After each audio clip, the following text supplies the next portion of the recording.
Well, look, you'd have to say that the main driving force behind this agreement has been the federal government. It was the federal government that initially got in touch with Telstra a little while ago to discuss this possibility. Now, Telstra says that initially the federal government wanted it to basically do some due diligence on Digicel to give it an idea of exactly how it was operating, how robust it was, and what some of the prospects for a sale might be. But apparently, discussions moved on pretty quickly, and before too long, largely I think at the urging of the federal government, Telstra started to contemplate whether it might be willing to buy Digicel itself, to take 100% ownership and to start operating it in the South Pacific, where Digicel is so dominant.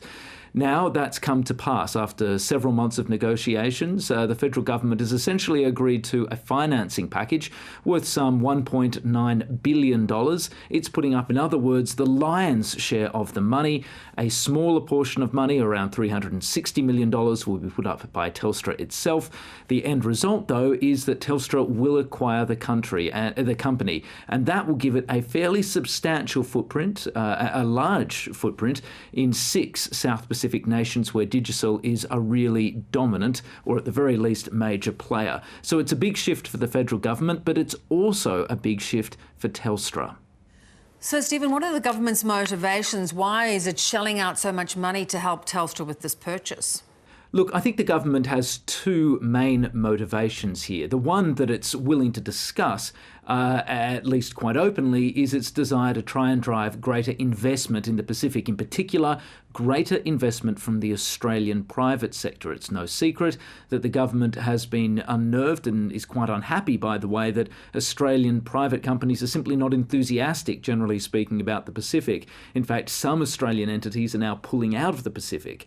That is the very opposite to what the government wants. It wants more private investment in the region, both from an economic perspective. It wants greater investment and greater development in the Pacific, and it also wants greater Australian investment in the Pacific, because that increases our footprint and we have more confidence in investment from Australian companies than we do from other companies.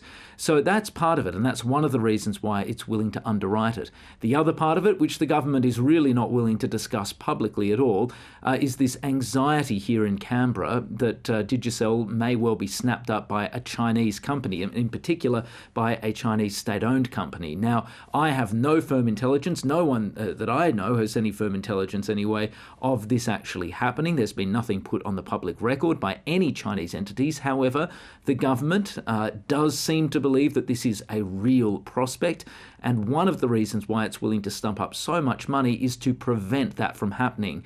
Now, the reasons for that are pretty clear. Not only would it hand China greater leverage and control in the region, it would also hand over a very critical piece of infrastructure to entities with close links to the Chinese government. And a mobile network is obviously very sensitive, and there are real concerns in Canberra that it could be used by the Chinese state for espionage. So that's one of the 2 reasons that the government is pursuing it. It's difficult to gauge just how real that prospect of a Chinese takeover is, but it's obviously concerning enough for the government for it to stump up a very substantial amount of cash.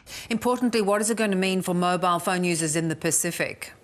Look, it doesn't seem like there'll be any substantial differences for users of mobile phones in the Pacific. We spoke today to Andy Penn, the CEO of Telstra, and he was emphasising there'll be much more continuity than change. Now, Telstra operates in a very different environment here in Australia. It's a bit of a premium or top-end provider. It will have to do something quite different with Digicel, which typically offers smaller packages, often very cheap or even free internet packages throughout the Pacific. But Andy Penn was at pains to say that nothing substantial would change. The business model would be the same.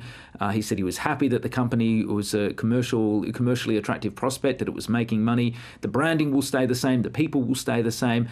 The main difference, really, he said, over the future would be that Telstra may look to invest more into mobile infrastructure, whether that's the towers and antennas that you need throughout the Pacific, or potentially the submarine undersea cables that you need to bring greater bandwidth to the Pacific. So that's the main difference that we'd be looking at, but given the enormous capital that you need to do that, I wouldn't be hugely surprised to see Telstra tapping the federal government on the shoulder again, asking for further assistance to help it bring those greater investments to bear. Yeah, one to watch. Great to talk. Thanks, Stephen. Thanks, Beverly.